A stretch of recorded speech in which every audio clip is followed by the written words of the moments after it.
Good morning. So before we get started, I always like to, start with wins and things that are going well. And so if anyone wants to share on Zoom or in person, anything going well for you? Any good news that you want to share?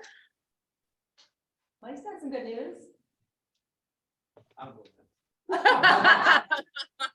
Okay. Anyone have anything cool happening? Anyone on Zoom have something that they want to celebrate? Personal, professional? Well, I'll get something besides Mike. So, I started a text campaign Okay. at Thanksgiving. Okay. Touched probably like 500 people. Nothing. And so I still continued, right? So I did it again, Christmas time, did it again right after, January, New Year's. And yesterday, one of my clients called and she's like, "Hey, I'm ready. I kept getting your text. I know I didn't respond to you." And I'm like, "Great. What are you gonna look for?" She's like, "Well, I want to buy a house in Northville." Hello. Nice. And I want to lease my house. Can you help with that too? Nice. So I was like, so that follow-up of Yes. even not getting anything in return. Yes. I finally seen it. Yes. Like the feeling of it. So I'm like, oh, do it. Just keep doing it because it really. Yeah. So Shannon said she was doing a text campaign and wasn't hearing back. And then, someone just contacted her about listing listing a lease and purchasing in Northville. So that's exciting. That's one thing I always say, like, just keep following up, because you just never know what will come of it. Lindsay has one. My first listing appointment set for Monday at 10 a.m. Where did you get that one from, Lindsay? Just curious. I know you've been prospecting a lot, so. This is actually from my sphere. It's from, Ooh. I used to work at the school. So it's one of my parents from the school. I love that. And that's great. That means you're doing the right thing if you're changing careers, if you're coming from something else into something else, it's a great way to, push yourself out there, put yourself out there, because you're doing something new. And, people always think like Ash is a nurse, right? At some point, she'd of course love to be in real estate full time, right? So you'll keep those relationships. And Shannon, same thing. When you went from doing only legal to doing real estate, like the more people that you let know what you're doing, and again, it takes 7 times for them to remember what you actually do for a living. So that's a lot of times. What about you, Steph?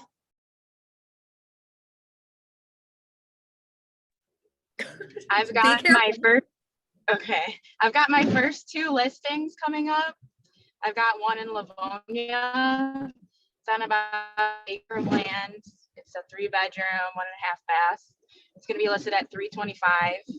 And I've got a second one coming up in Flat Rock. It's a 3-bedroom, 2-bath. That one's going to be listed at $200,000. Awesome. Yeah. And I love that you're doing it big stuff, like not just having one listing, but doing 2. Like you're like, way to really go for it. And the nice part about what Stephanie is it's her sphere. They're both from her sphere, which I love. Steph does spend time prospecting, sending out letters, but these are both from her sphere, which I think is phenomenal. And, and I just did want to touch on that follow-up just real quick. Like that is so important and so huge, like just staying in touch.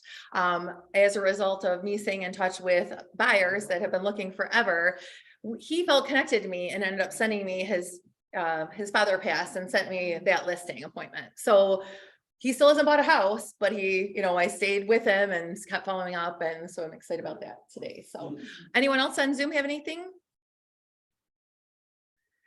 Anyone named Mike Mackin have anything? Yeah, had a pretty good week. I'm just very proud and happy because Let's see what I can get. And I looked at the time. I'm like, well, now it's 5 minutes late being next door. Let's go. Oh, Ingrid. Anyway, so I had my listing last week. It was 159. Thank you. The market is real. 80 showings, 24 offers. Accepted a cash offer, 26,000 over list. Nice. Waived inspection, everything. So we'll be closing probably next week if we get it. My rockstar commercial partner Shannon and I, we locked in an $860,000 commercial building, which is amazing. And yesterday I locked in a $1.69 million listing in Carlton. Yeah. Yeah. Yeah. So I think Mike's had a good week. I mean, it's okay, But the like, key point to all that is all three of those are from my sphere. yeah, That's why I tell you, sphere is everything. it is, It is. The it bigger is, your network is, the more business you will do. And you know, and I preach that day after day. yeah, The listing is a friend of mine's mother. The commercial building is a longtime family friend of mine. The big listing in Carlton is a business associate of mine for years. Your sphere Yeah. dictates your success, I promise you. The more people Absolutely. you're connected with, that's why I preach relationships and networking will make you successful. absolutely. And I feel like Mike is absolutely like the perfect example of that for sure. All right, so today I invited Ron Provenzano to come and speak, and he and I met, I think it was at a boot camp that I actually attended. There was like it was about disc training. I think that was the one. And is that the one? I don't know. Lisa and I had road tripped out to Novi, and he spoke, and I just like was like, wow, like he does things so differently, I feel like, than a lot of people in the industry. And he's just so confident and aggressive. Is that fair to say, Ron? And I don't feel like our personalities are the same, but I do feel like we aligned in a lot of the things that he said, and in a lot of the ways that we think about business. One of the most pivotal things I learned from him was not to bring a CMA to a listing appointment, which was so scary at the time.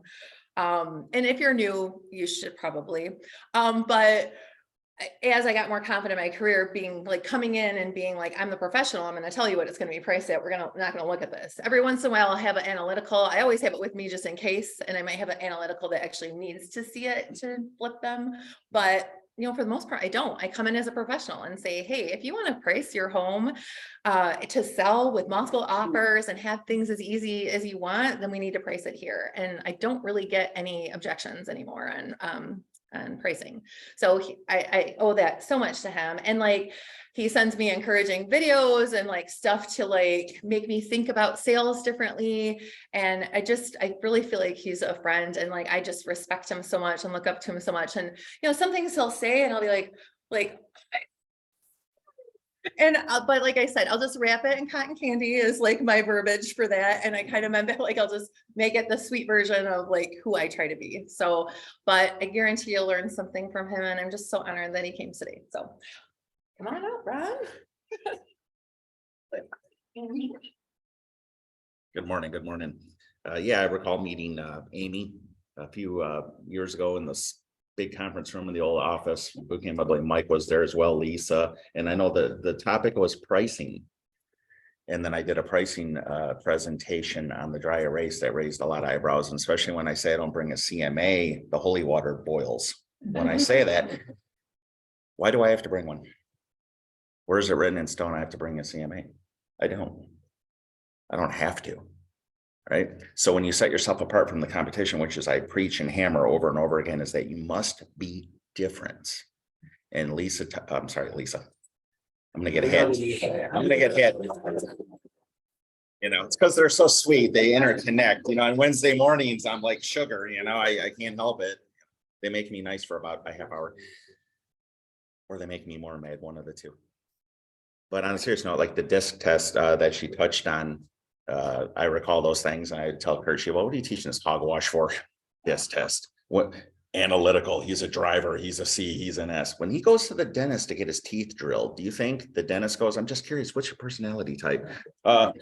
Madeline, he's a driver, so I have to drill differently. No, they come in, tell you what they're going to do, drill your teeth, numb you, give you a whole lot of pain and send you home. And you say, yes, sir. Yes, ma'am.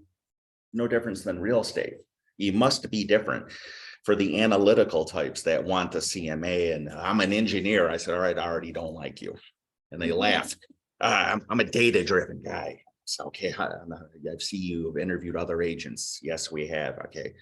And they left you CMAs? And he went, yeah, data. I said, well, you didn't hire them.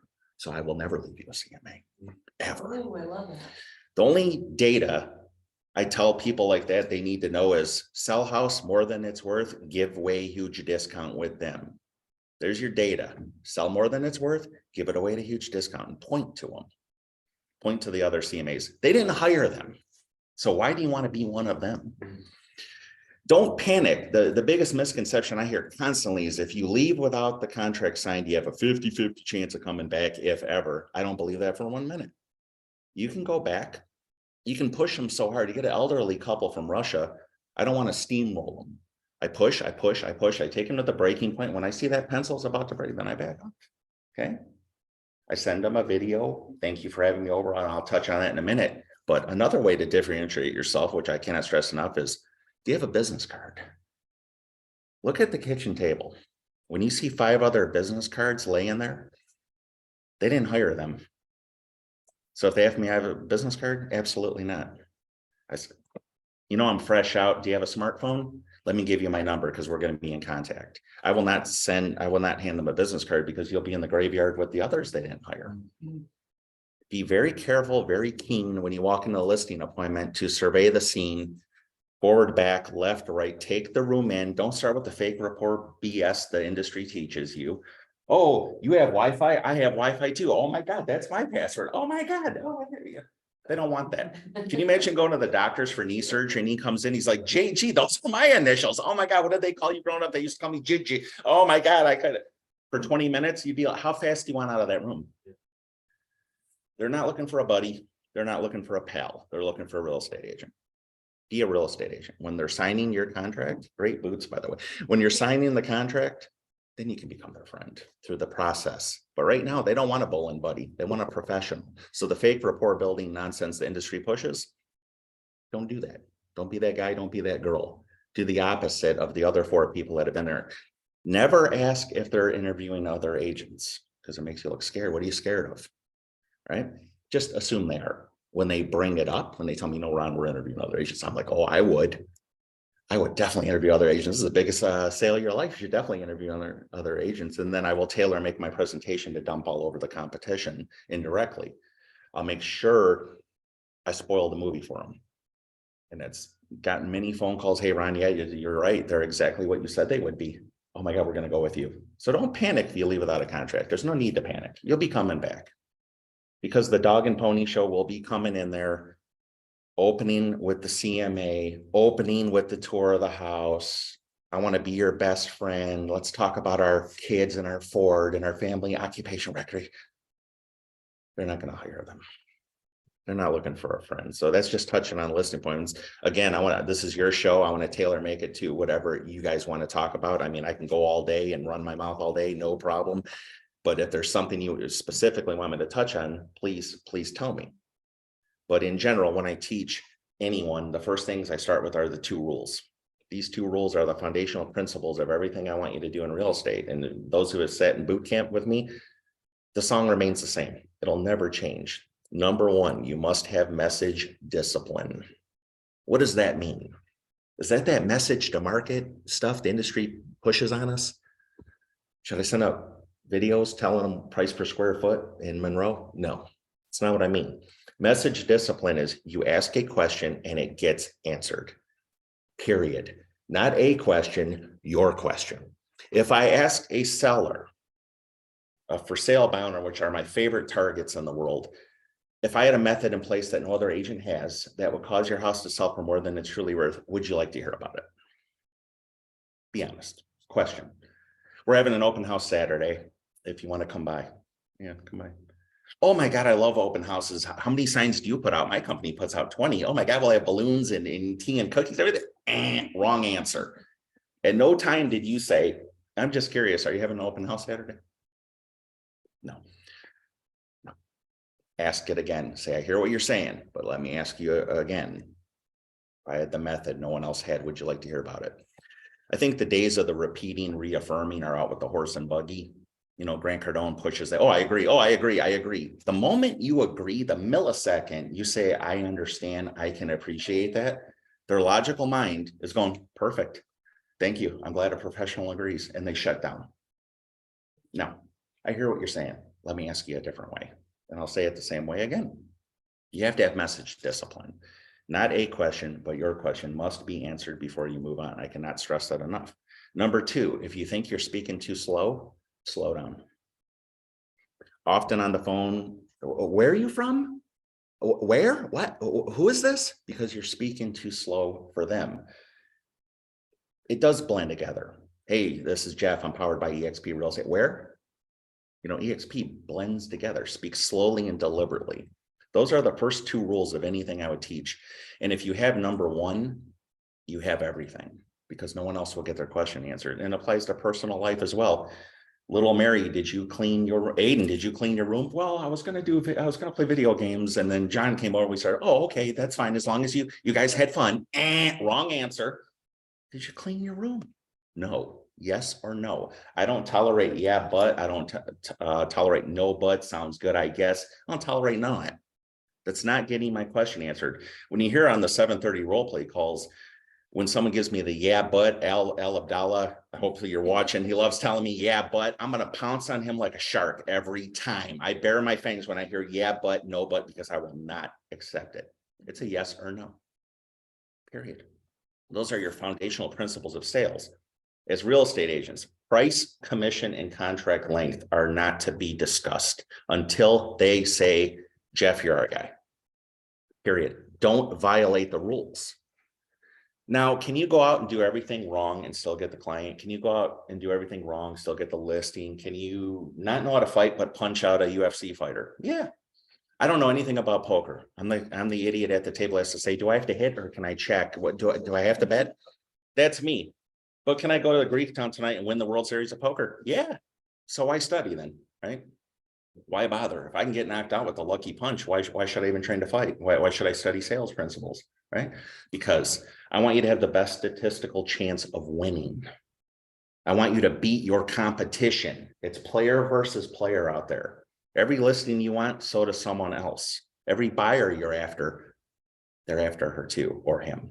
It's player versus player out there, and you must be better and sharper than them. And the old saying, what you do before 8 a.m. and after 8 p.m. is the difference between a 6-figure and a 7-figure bank account. They're absolutely right.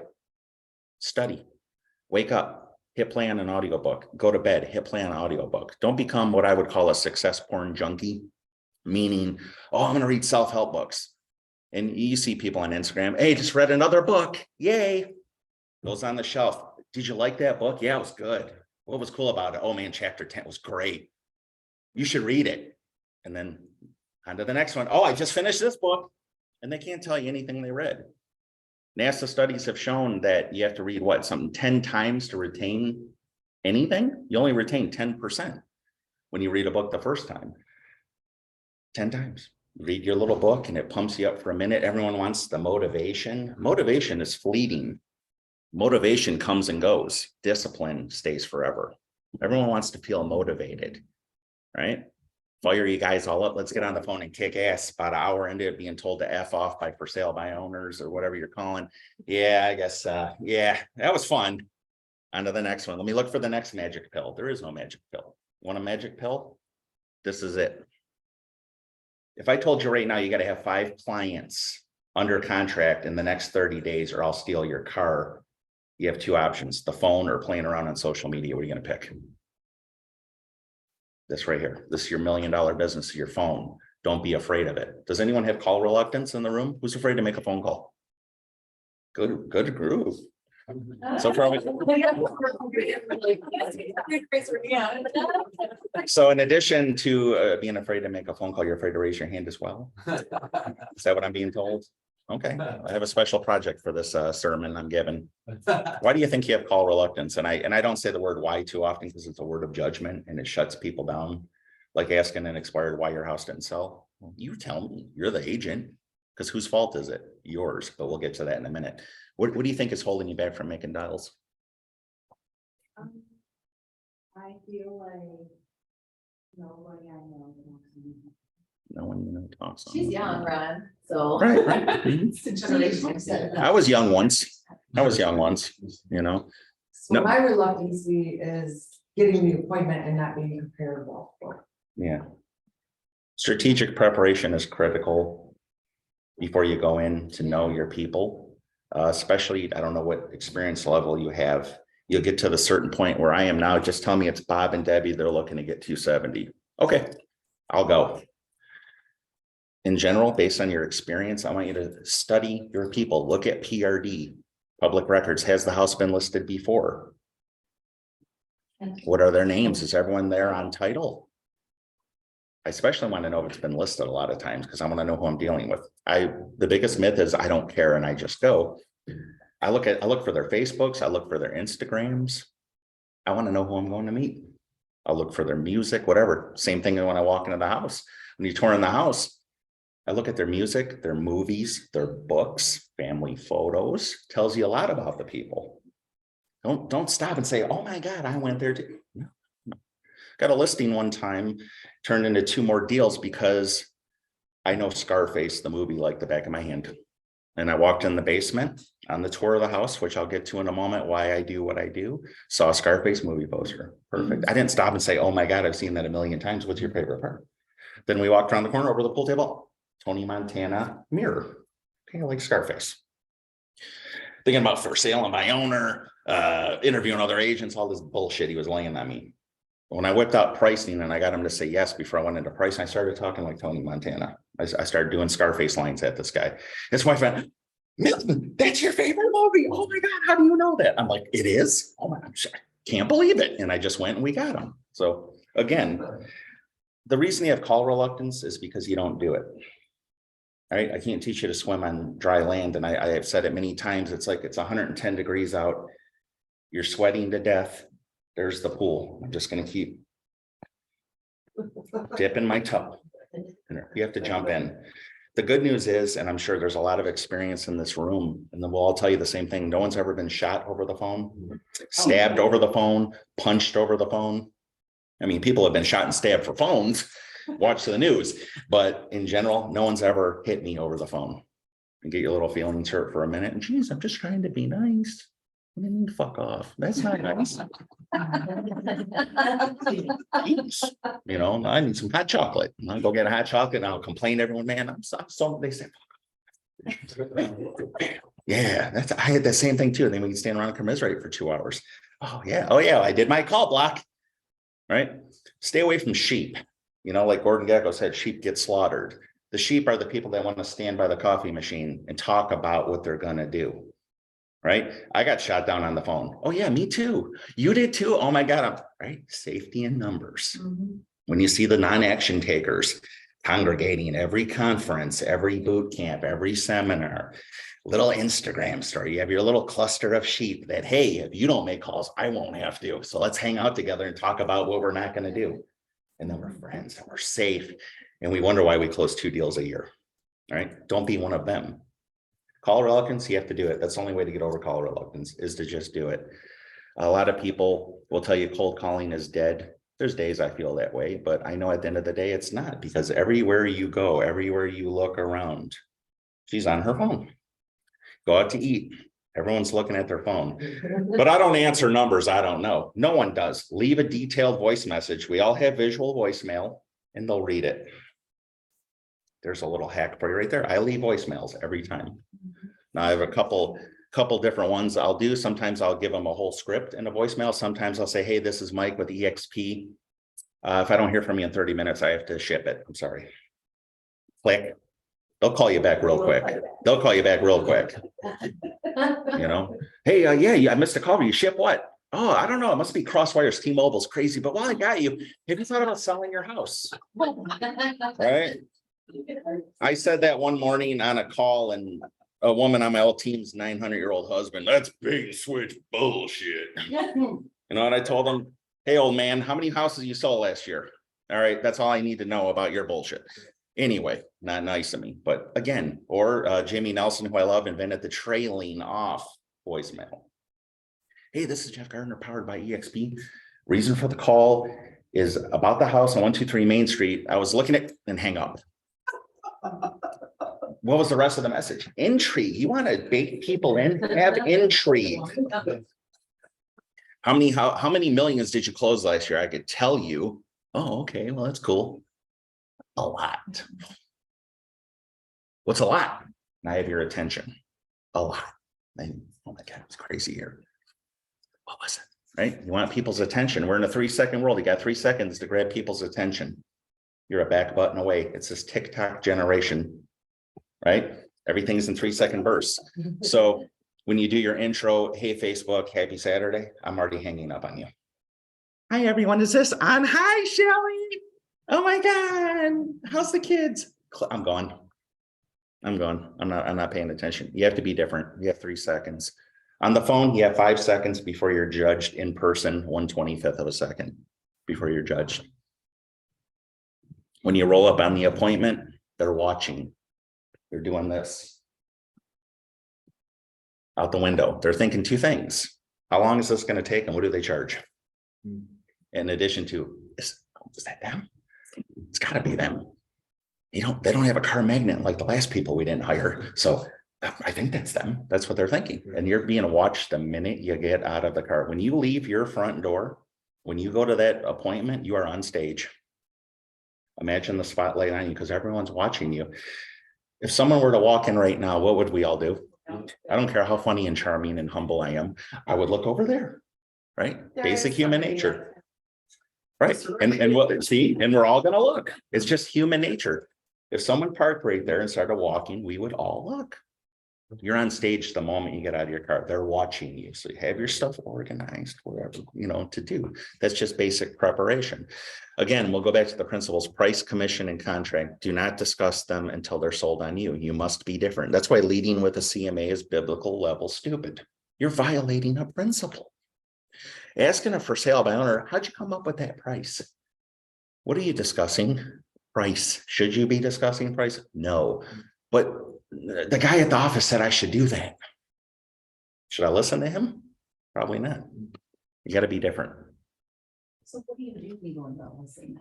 You're not discussing those, or you just more like I guess just what would you be doing? I grab the family cat and say, look, you got 2 options: sign or I'm taking Scruffy with me. Right? And I kick the grandma out of her wheelchair, so I'm told. Right? No. Good question. It gives me a good topic to run my mouth. When I roll up on a listing appointment, rolling, knock on the door, shake their hand. Good to me. I step in, kick my shoes off out of respect for their home, and I look around. Do a cursory glance. They go to the kitchen table. They must go to the kitchen table because that's where I do business. I go to the kitchen table. But why? Because everyone else tours the house first.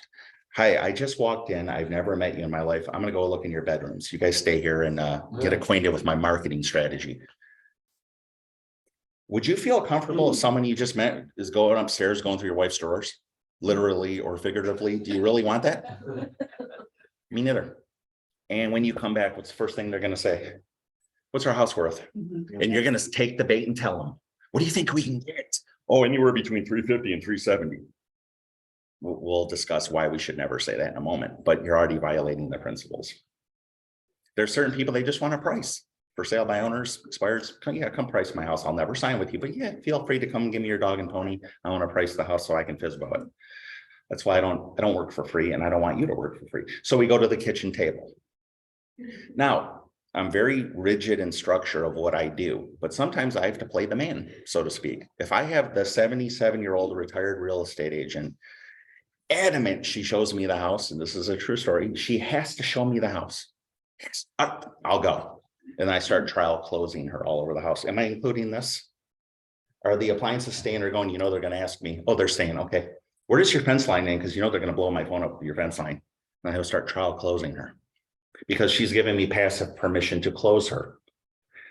When I do a tie down before I tour the house, and I'll get to that in a moment, I will start in the kitchen. Am I including the appliances? No one has ever stopped me and said, I didn't say I was going with you. They just say yes. It's called passive permission to close them. So when you start getting them to answer your questions on tour, it's yours to lose, right? Based on what you're doing. So we go to the kitchen table. I frame them in.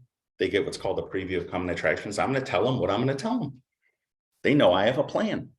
I ask 3 to 5 big picture questions. And in those 3 to 5 big picture questions, they are going to give me the blueprint to close them. That's simple. Then I will do a tie down based on everything you said. I think we're a perfect fit. I cannot wait to tell you why. But first, let's go look at the house. Let's start in the kitchen. Boom. And I start tying them down, trial closing them. Have you ever had roof leaks, water in the basement, anything? I don't care. I'm scribbling on a notepad. They think I'm writing it down, but I'm not. I just scribble because I don't care. They're going to tell me on seller's disclosures if they ever have water. Why am I asking them questions? because the other people won't. You know why? Because they're on a tour on their own. If you go tour the house first, how can you trial close them and ask them questions? You want these people conditioned to answer your questions, because the one who asks questions is in charge. And you control the frame, you control the interaction, and you're an authority figure. When you go to the doctor, he's got the clipboard and the little stethoscope. He's asking you questions and you're answering every one of them without hesitation. That's how you have to be in a listing. I'll come back to the table. I'll discuss the brand and the rest of what the sale is going to look like. I will do something called a nutshell close, and they have to say yes, or I will not discuss price. If I say in a nutshell, that's my basic philosophy of getting you absolute top dollar for this home. We can agree on prices. It's safe to say we're going to get the ball rolling tonight. And they have to say yes, or I will not discuss price. Period. They have to say yes. So if they say, like, we think I'll get from my home, you just redirect them to another question. Right now, I think you're getting nothing for this home. So let me ask you one more time. If we can agree on prices, it's safe to say you're going to put me in the batter's box. Great. Boom. Then I'll discuss price. And they have to be sold on me before I discuss price. I will not price your home for free. Avoid the 310 to 330. Avoid the 450 to 470. Because your prospect hears what? 470. They hear the high number. Anywhere between 3 and 350. Oh, 350? No, you're a professional. Give them a number. Doctor, I had knee surgery. What's the chance I'll walk again? Maybe 2 out of 10. No, you want a number. Yeah. Give them a number. You are the professional. I don't care who you are, black, white, male, female, young, old, rice salad, doesn't matter. Be a professional and answer their questions. Give them direction. I cannot stress that enough. But that's what I do on the listing appointment. That's different from anybody else. I don't tour the house first. I go right to the kitchen table. Many people in the industry, they make more money than me. They advocate touring the house first. I can't buy into that because I can't trial close and ask you questions and get to know you on a tour if you're not with me. That's why I will never, ever tour the house alone or go first. And don't be afraid to pull a contract out. Too many people are afraid to pull a contract. I see I got your hot buttons. You're ready to roll. It's in my folder and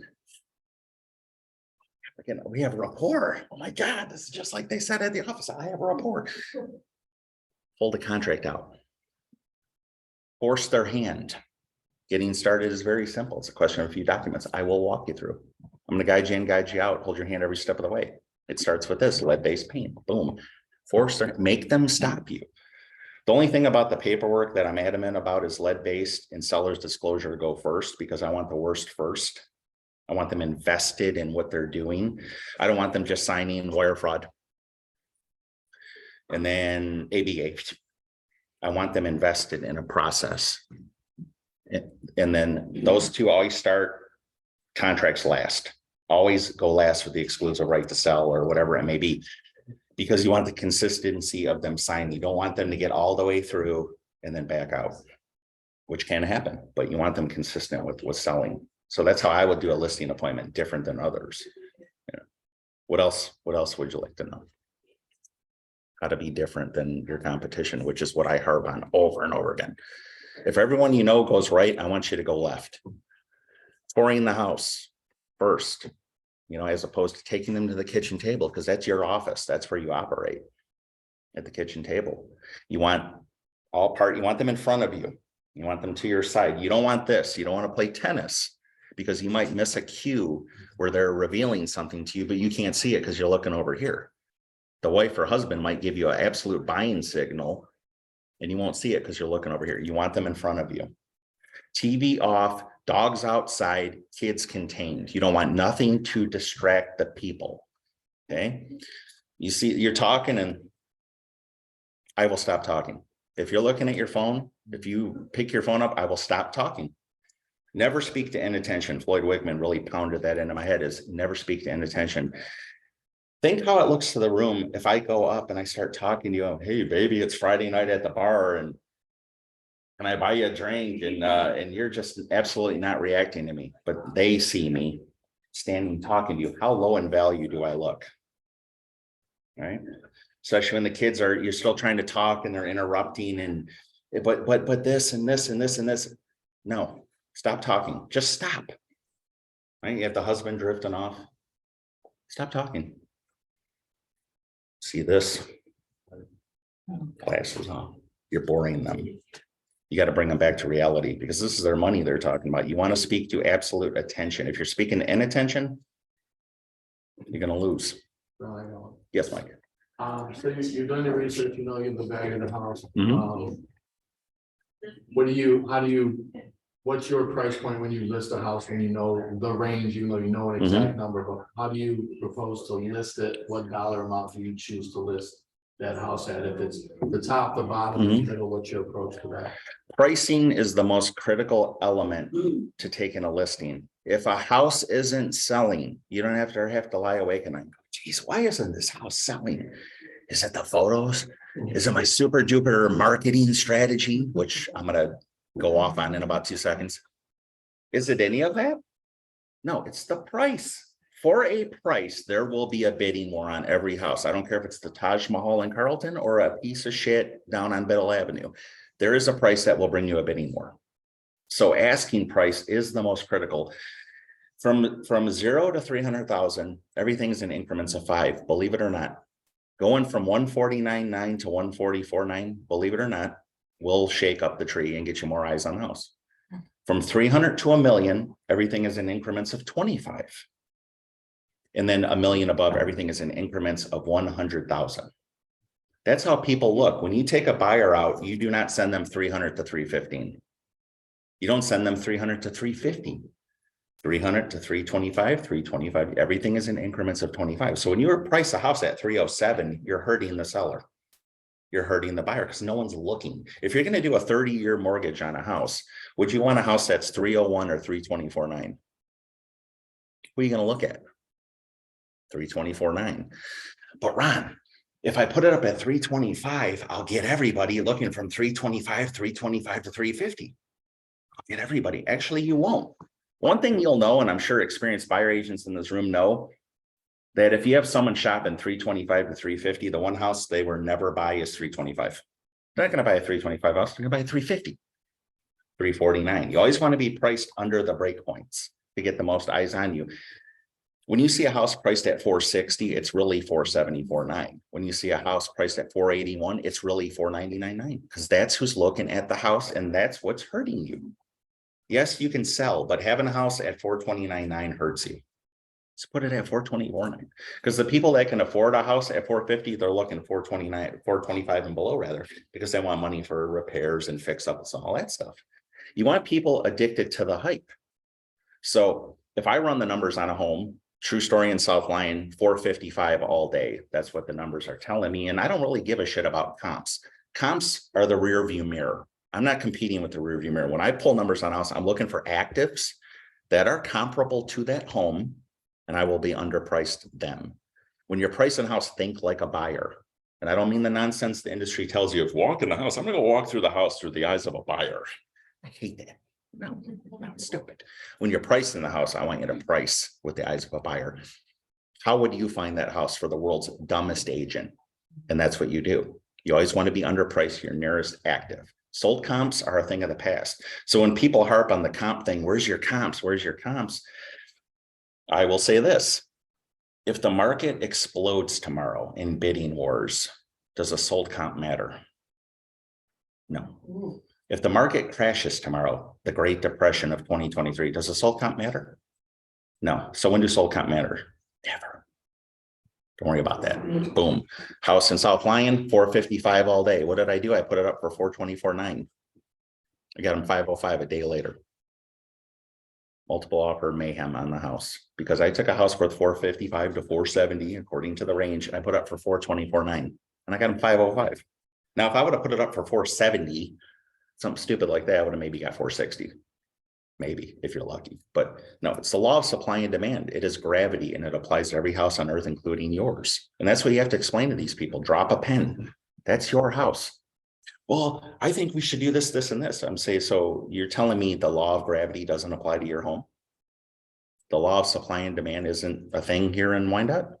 And that's what you have to tell these people. They need to be told that because they're poisoned by the 2 or 3 other idiots that were there whipping out their comps, telling them how they have to paint the house and how we have to be reasonable. And we want the buyer to get a fair deal. I don't want them to get a fair deal. I want the buyer to overpay for the house because it's in the best interest of my client. And I harp on this. The house goes as is. Never, ever tell clients to fix the house up. Pick up the dog poop is fine. Want to clean the windows? Fine. Painting, scraping, sanding, new carpet, renovating. No. Because here's what's going to happen. They're going to sign with you and they're going to love you. And they're going to rave about you. Oh my God, we met Mike. He's the best ever. God, I love Mike. We hired him 7%. We love Mike. Mike told us we should change the cabinets. Okay. Yeah, Mike, we love Mike. We're going to listen to Mike and we're going to change the cabinets. Guy's going to come in. We guys, what are you doing? Renovations? Actually, we're getting ready to move and our super duper salesman said that we should renovate the kitchen. Oh, no shit. My wife, she works for Remax. What are they charging you? 7%. Oh my God, that's highway robbery. She'll do it for like 1 in 3 and give you a rebate. She will? Yeah, no problem. I'll get her on the phone right now. Yeah, Mike, yeah, we had a change in plans. I need you to go ahead and throw that in the paper shredder because that's what's going to happen. You want the house on the market as fast as humanly possible because it's a disservice to your seller if it's not. Don't get wrapped up in this coming soon bullshit. No. Yeah, but I'm going to put the coming soon up on Monday and we're going to go live on Friday. Go live on Monday. Go live that day. Don't play these games. It hurts everybody. But yeah, I have all the frenzy though. Everybody will see it coming. No, they're going to get bored and they're going to go find another house because I'm going to go live on Tuesday and I'm going to take your buyer from you. It hurts your client. Never delay going on the market. Right here, right now, as is, get that house up on the market. What do we preach at them? There's more buyers than there are sellers. If that's true, and we know it is, why would we delay their paycheck? You ever be super hungry? Have you ever been super hungry? I mean, you're starving. I'm going to break my diet. I'm in the line at Wendy's. I'm starving. I can eat the steering wheel. And you're sitting there. Oh, I'm getting hangry. You know, we're all getting hangry, right? Fuck this. I'm going to McDonald's and you leave. But why? You're in line and you're hungry because they made me wait. So I will take my $13.50 and go there. You ever go to Walmart on a Saturday? The worst nightmare come to man, known to man rather, over here on what is that, Allen Road or whatever, Van Born, whatever. You know, your people watching, looking at weirdos and it's kind of fun. You're starving. The kids are whining. You get your chicken nuggets, the crinkle cut fries, the Gatorade, you're ready to go. And you're in line. And you're in line. And you're all hungry and the kids want to see, and you're in line. They got 2 registers open. And you're in line. How long does it take for you to say, fuck this, boom, we'll get pizza. And you'll go give Little Caesars your $5.50.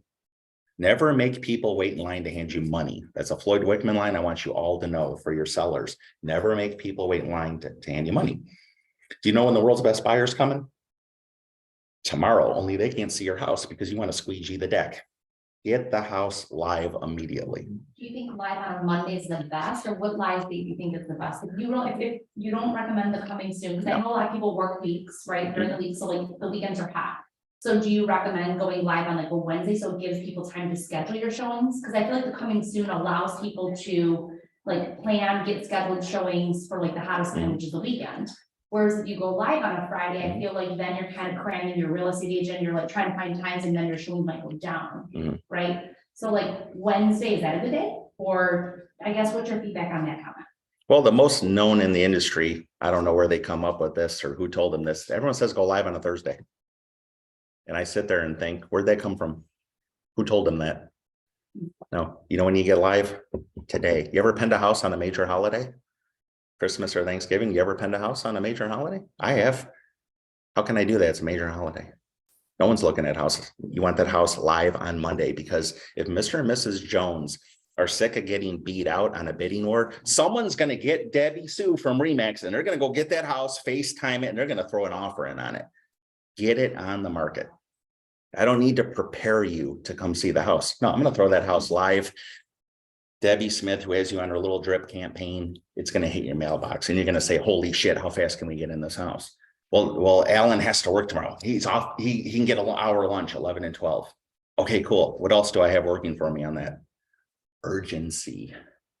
So the day of the week doesn't matter. No, I don't see any evidence that one's better than the other because we pended houses on major holidays. Christmas Day, I pended a house. What the hell were they doing on a Christmas Day? But they were there? Yes, Amy. Yeah, so me and my husband are just, we just need to think about it. We're not ready to sign yet, so thank you for coming, but we're just gonna think about what you would share with us. Well, I'm just curious. I'm here now.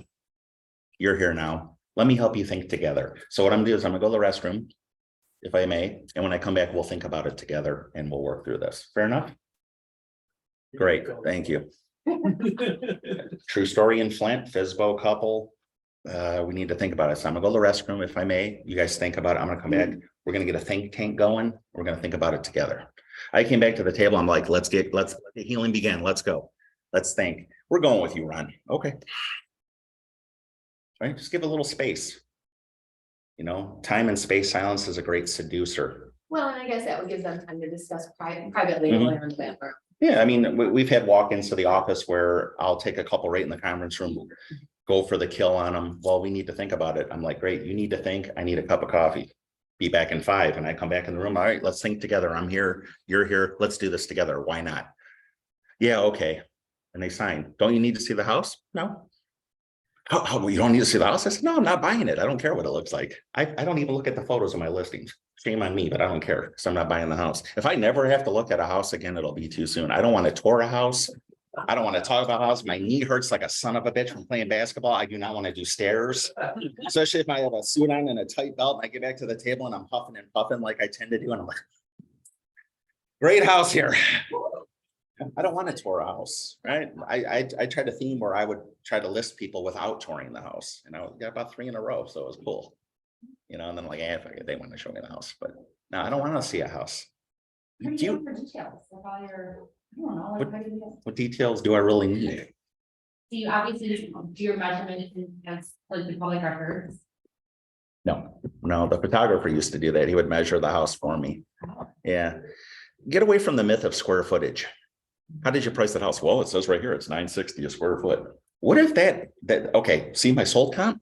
What if that guy was a cokehead loser for Keller Williams who had no idea what he was doing? And you're going to judge your house on his, right? My house is worth $700 all day long. Okay, yeah, I agree. The house across the way sold for $400 cash. So does that mean your house is worth $400 cash? No.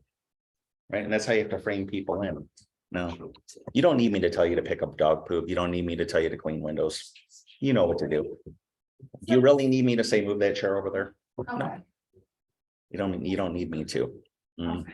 So are you a person in your listings, like you don't put the square, like you don't put the measurements in your like bedrooms, bath and all that on your listings? I think they're on there. Okay. Yeah, I think they're on there. I check them. I check it when it goes live, but I don't look at the photos. Okay. I don't look at photos, anything like that. I trust my photographer. He can take a picture and, I never heard, at every closing, I will always ask the buyer if possible, what won this house for you? What put it over the top? Mhm. Not one person has ever told me, man, that description was great. Yeah. Oh my God, welcome home to the highly sought after charming ranch condo. Oh my God, I fell in love. Right? The tint on that kitchen photo, how you made it like purplish to blue. Oh my God, no one's ever told me that. I've never been told that. I don't think like the one when the people you see coworkers spend an hour writing a description, it's like, just say, welcome to this charming dump, yay, and put it on the market. Someone will buy it. Someone will buy it. You look at them, but really you're not basing your purchase off of those remarks. And No. You're gonna go there, you're gonna do it, and you're gonna judge yourself. When you see all that bot vibe bullshit and all the other realtor codes that no one knows in the description, do you even read that? I'm like, I don't even know what that means. Oh. Right? So imagine the public remarks, they're saying bot vibe. It's like, what's bad vibe mean? And then you're getting the call. Hey, Jeff, what's bad vibe mean? Oh, it's buyer to approve all measurements or verify or whatever the hell it is, or inches. I don't know what that means, Yes. Well, so me and my husband have enjoyed, yes. Now this woman's out of control over here. Amy's on her second marriage in 5 minutes. Very complicated. Now are we at the end of the list? Dad again. Yeah, now are we at the end of the listing presentation now? This is where, okay. Well, we really like what you have to say, but, we just feel like maybe we should interview some more agents. But thank you for your time. Absolutely, you should interview more agents. This is the biggest decision of your life. It's the biggest financial asset. Would you agree? Yeah. Now, about 30 seconds ago, you said, we really like what you have to say, but now, do you like what I've had to say, or do you like what I've had to say, but, meaning you didn't like what I had to say? Which one? If you had to pick, what would it be? No, I mean, we did, we liked what you had to say. Great. And I like what I can do for you. So getting started is very simple. It's a question of a few documents I'm going to walk you through. I'm going to guide you in. I'm going to guide you out, hold your hand every step of the way. I don't care how many homes you've sold. You've never sold one with me, and I'm going to make it a Rolls Royce experience for you. Fair enough? Certainty. Same thing with going for the 7%. That's 7%. How can you charge 7% for a listing? Because I demand to charge 7% for a listing. Now, will I take 6? Will I take 5? Sure, I will never go below that. I'm not going to lose an $800,000 house over a percentage, but I make them fight me like a dog with a bone to get me to reduce, because they see right there, if this guy will fight with me, what's he going to do to the other side? If you give in, if you acquiesce to their every demand, would you want to hire someone who just bends to your every whim? Do this, you come show us. Okay, sir, let me come over. No, no, you have to protect your commission. You don't work for free. There's no rebates. There's no bullshit. You are worth what you charge. Okay. If they wanted a discount clown, they would have hired that guy from Remax. They wouldn't have hired, you wouldn't even be there. Yes. And I feel like that is a struggle because a lot more agents are doing lower than Mhm. 3%. And I feel like it does create a lot of competition, Sure. and it is hard. So I do appreciate that feedback. Yeah. Like you said, you have to appreciate, you have to like, you have to, your time is valuable, Mm-hmm. right? Like, yeah, it might maybe lose you a deal, but like, you're not willing to cut, I don't know, like, it's just a hard Mhm. market to like have to compete against people that are willing to like, because I know that there's times that, you know, people know, or if you know people, right, like, you know, somebody, they're like, oh yeah, we'll do it for you for 5% cheaper, 2.5 on each side. You know, or Yeah. hey, since we're friends, like, would you do that for me? You know what I mean? So it's hard to like say no, but I also get what you're saying. Like, I haven't charged anything less than 3 of myself on my deals I've done, but I can see where it can get tricky with people that you know. Like, oh, well, aren't you, will you give me a discount if I go with you? Sure. My best friend from high school. What do you do for a living? Play along. What do you do for a living? You're a nurse. Great. How much do you make a week? If you don't mind me asking, we're friends. I'm like 15. 15? Can I have 300 of it next week because we're friends? Just give me 300. Would you do that for me? I mean, we're friends. Give me 300. I'll get it back to you one day.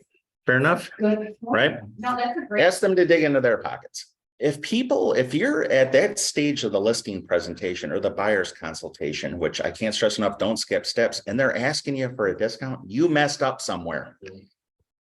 Same thing, if I go in there and hammer Amy and Mike, this is how it is, left to right, top to bottom. Wow, we've never seen that before. Holy shit, that's the best. But they need to think about it. I did something wrong. And I have to find out where.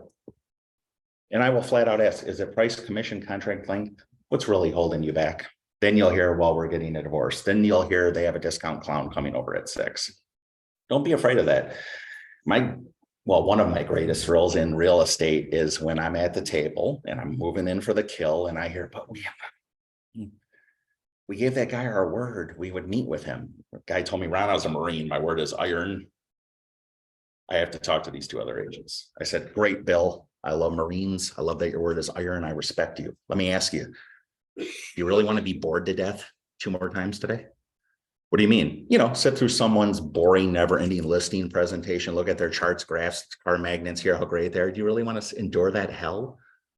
Or would you like me to make the call?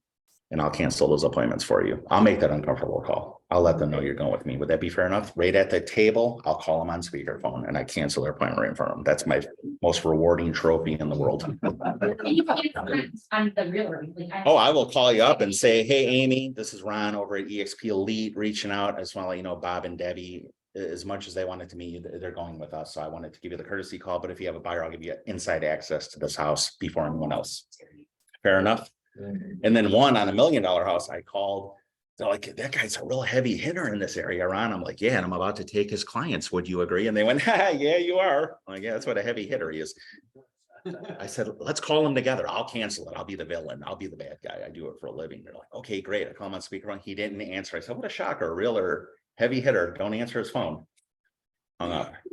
Good thing you chose me. Start signing. And that's how you have to frame them.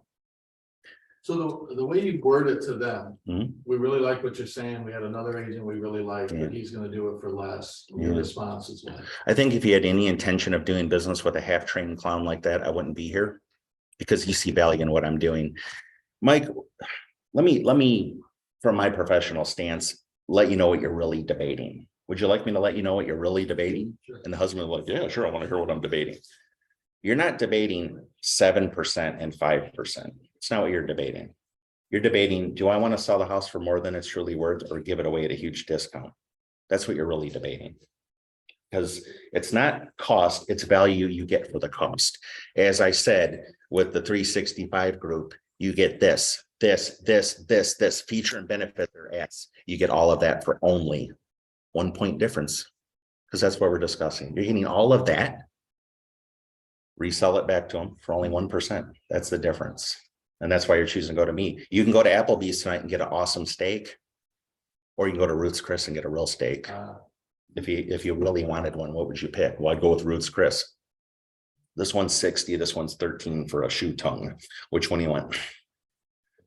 60. Another great way to frame people in is to give them two options, what you want them to do and something they would never want to do. Right? Same thing, I charge 7%. Well, Ron, that's a lot of money. I don't want to pay 7%. Well, let me ask you this.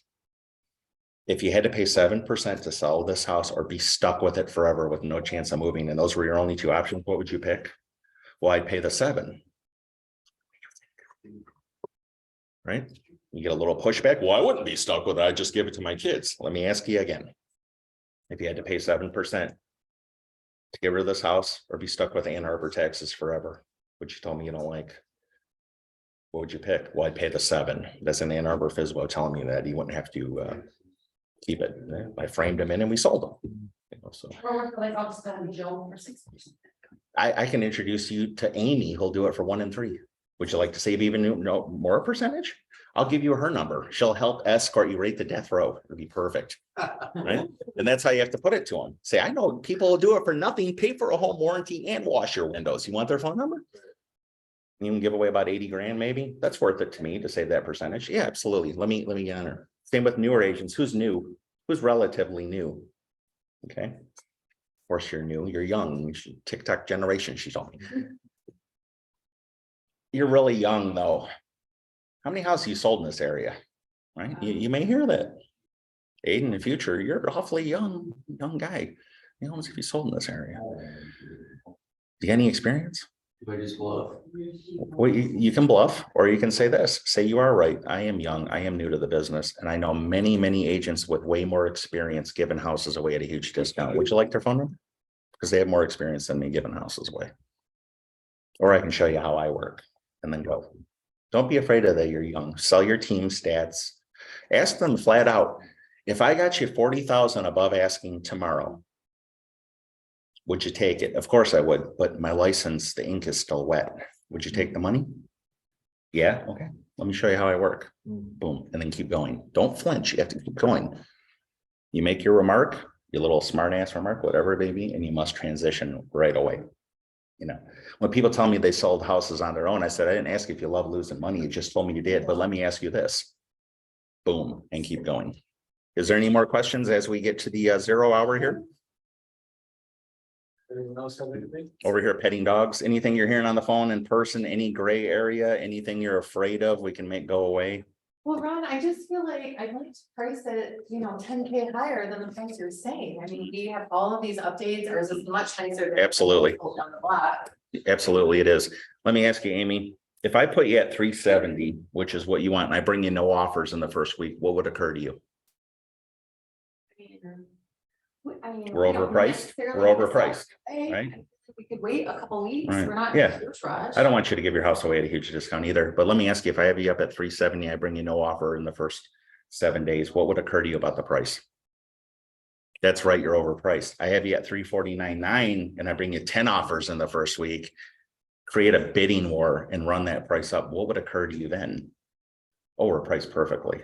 So based on all of that, would you agree we should start there? Don't let the client price the house. That's buying the listing and it hurts you, which it isn't about us. It hurts them. Having an overpriced listing is like having no listing at all. You will be invisible to the world's best buyer. That hurts the buyer. It hurts your seller. Never let them price the house. Their opinion doesn't matter.